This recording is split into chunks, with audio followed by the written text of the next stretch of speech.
Welcome to TECsperts, where East Carolinian and Tech TV come together to preview ECU athletics. Right here on the right, we have Brian Wukovich, the sports editor for the East Carolinian. And to my nearest right, we have the GOAT here, Tyler Kelball. Right here on my left, we have Jesse Deal, the football editor for the East Carolinian. And on my far left, we have Adam Decker, the other football beat writer for the East Carolinian. All right, so of course it's been a couple of weeks since we've been here. We've had some video problems, and of course, we've had short games and bye weeks. And so first we're gonna start off a little bit, not too much time, talking about the USF game. So Brian, what did you think about the USF game? Well, it was a poor performance all around for the Pirates. I don't think they really did too many things well. I mean, defensively they played okay, but once again, as has been the story all season, the offense kind of let them down, and they couldn't really keep up. Near the end of the game, they kind of grinded down like they did against Temple, and so you saw that late in the game. Maybe some fatigue wore on them, and their backs were really against the wall in that game, and they let themselves down. But now their backs are really against the wall because the loss puts them out of bowl contention. All right, so Jesse, you've been very critical about the offense. Talk to us a little bit about the struggles the offense have had. Well, it's the same thing they've been dealing with all season. The offense, because of the quarterback system, lacks an identity. And while the defense has been doing its job the last couple weeks, the secondaries looked a little bit better. The offense just cannot get anything going, and I think they should just go with Kemp from here on out. All right, so now we're going into the UCF game this Thursday. So UCF is 0-10, and of course the last time the Pirates saw the Knights, of course we all know the big Hail Mary. So they're 0-10, they need to win. What do y'all think? Do y'all think they're gonna have a little bit of extra motivation to come in here and ruin ECU's bowl chances, Tyler? Well, I don't think they're going to come in with any extra motivation to ruin ECU's bowl season. But I do think that there's something to be said for playing a team with nothing to lose. I mean, they're 0-10. They've really just been an incredible disappointment, a preseason favorite to maybe even win this division. So they're definitely going to come in and they're going to throw everything they have at ECU. But fortunately, ECU's kind of in a similar situation where it's do or die for them. So they're going to pull out all the tricks as well. I think this is going to be a much better game than some people expect. Well, all the pressure is clearly on the Pirates, and clearly they have not performed well under pressure. And so they're going into this game, and no one's really expecting much from UCF. I mean, if they lose this game, it's just another loss for them. It'll be their 11th. And like ECU, they played 10 straight weeks. They got their first bye last week. So both teams are going to be well rested, and it's going to be in UCF. I'm not sure what the crowd turnout's going to be like. I can't imagine it'll be too great. But right now, UCF has a chance to maybe salvage its season by ruining someone's bowl hopes, and ECU nonetheless. I mean, back-to-back years of heartbreak for them. I'm sure that would feel good for UCF and their fans. But yeah, I mean, like Tyler said, all the pressure is really on ECU right now, and they got a lot to play for in this game. And I think maybe they'll feel that a little bit because it becomes a mental game at some point. The way when you're playing and you really have something to lose. So how they react, how their week of practices going into it, and then a short week game, a Thursday night game. All eyes are going to be on them, and there's a lot of pressure there. And say what you will about Ruffin McNeil and the struggles that the team's had this year. He is great at motivating the guys. They're ready to go, and they're excited about this game.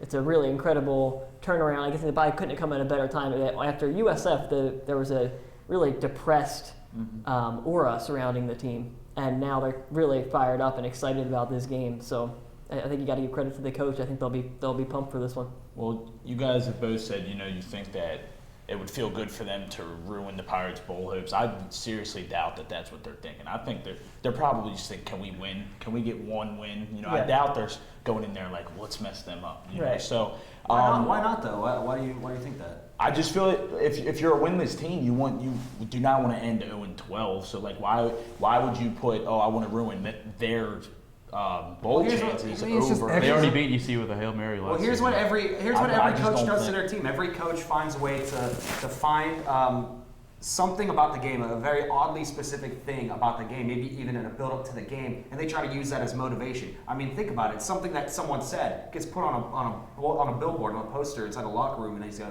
yeah, he said this. Is this motivation enough for you? I guarantee you that coach is saying this team has 6 losses. They have expectations as well, and if they don't make this bowl game, it's going to mean a lot to that program. So if we can beat them, we would really send a message. He doesn't want them to just quit, to just go out there and roll over. They're not thinking about just getting a win. I mean, it doesn't matter.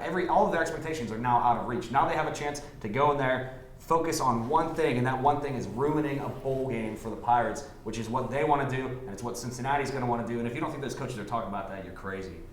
Yeah, I mean, because for one thing, you got to look at these teams are both in the same conference, so it's like it's a recruiting chip. You know, we went in there, we ruined somebody else's season. You know, they haven't been able to show that they can beat us. You know. Well, they have plenty of other motivation as well. I'm sure that's something that the coach could use, but you got to think the UCF's coach actually retired in mid-season, so this new coach got a chip on his shoulder. He's going to want to come out and just prove that he can actually get a win on the college football level. That's exactly what I'm trying to say. I think that there's definitely Well, other. They're winless.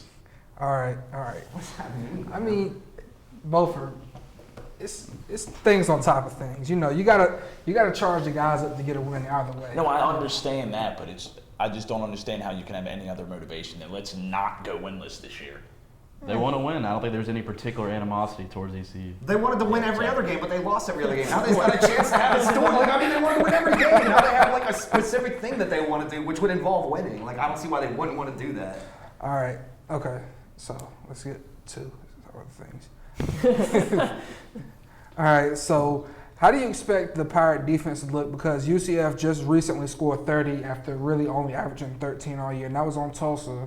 And Tulsa actually held ECU to, what was it, under? No, it was around 32. Around 32. Yeah. So, what do y'all think is gonna happen in the game? I think UCF's a lot better. You just said they scored 30. I think, they're winless. And if you think of a winless team, you're thinking of somebody, maybe starting up their program or, somebody that's building. But, they only had one conference loss last year. They were 7-1. They beat ECU in the Hail Mary. They've had back-to-back first-round draft picks. Ruffin McNeil said it in his press conference today. Like, they're solidly built. They're a very, solid team. So I seriously doubt they're as bad as it looks on paper, but I mean, when you look at it, most of those games are pretty close. Exactly. So I mean, I feel like they're better than what it looks like on paper, but it's still, a horrible year. They're not playing, what would we say? They've scored 96 points and touchdowns this year. Like, that's just not going to get it done. You can't average 13 points a game in college football. So. All right, so now we're about to get into predictions. And we're going to start with Dark Horse. And, of course, predictions from last week. Who got the score last week? I think it was... That was me. Jesse, all right. 4th point. So, 4th point, 4th point, 4th point, 4th point, and 3. So, pretty tight contest going into the last 2 games. This is actually one of Jesse's last shows. Let's see if he's going to pull it out before graduation. All right. So, Brian, who's your dark horse going into this game? Why don't you go ahead and give me Chris Harrison. He's a guy that I think has been getting kind of overshadowed by Marquez Grayson and kind of what he's been able to do since he's returned from his injury. So I think that a lot of people have written him off this season, and I think that he's got a good chance to go down there, have a good game against UCF. Of course, he's a senior. I'm sure he remembers what they did to him last year, to that whole team last year on that Hail Mary. So maybe he'll have some extra motivation. I'm sure the whole team's going to be motivated. But I'm going to go with Chris Harrison. I expect him to have a big game. I think that running game is really going to be key to the offense. So, Tyler, who's a dark horse for this week? I'm going to take Corey Sargent, cornerback, starting over Josh Hawkins. I think that ECU or UCF is going to be throwing the ball a lot. Their running backs are pretty atrocious. They don't have a runner who's rushed over 300 yards this season. So I think the ECU secondary is going to be tested. I'll take Corey Sargent. All right. So Jesse, who can we get for your dark horse this week? I'm going with Davis Plowman. The Plowsman. The Plowsman. I think this is 2 offenses who are struggling going up against each other. Plowman, this might be his shot to make a really big kick. Yeah, this is true. He's let me down, though, so I'm warning you. All right, Adam, who's your dark horse? I think I'm going to go Blake Kemp. And, I mean, as a dark horse, it's kind of a weird dark horse because he's a quarterback. But Summers has started the last 2 games. He's played 7 of the last 8 quarters. The offense isn't doing anything. So I kind of feel like he's in the shadows right now. And I would not be surprised at all if Blake Kemp, comes in against UCF and just throws for a bunch of yards. And the offense actually doesn't look horrible. All right. So now we get down to predictions. And we're going to start it off with Adam.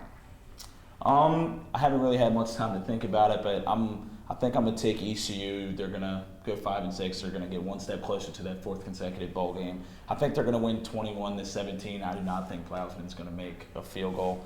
I think, I don't think that you're going to, I just said, they might move the ball some more, but I still think you're going to see inconsistency on the offensive end. I don't expect it to be a high-scoring game by any means. Both offenses, aren't looking too hot. So I definitely think ECU will pull it out, but I do think it'll be close.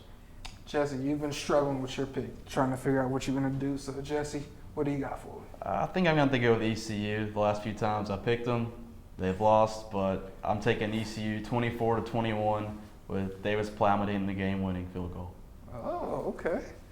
All right. You're all about Tyler. Plowman, He loves the Plowman. He's the Plowman. He's Plowman's right here. All right. So Tyler, what is your prediction going in?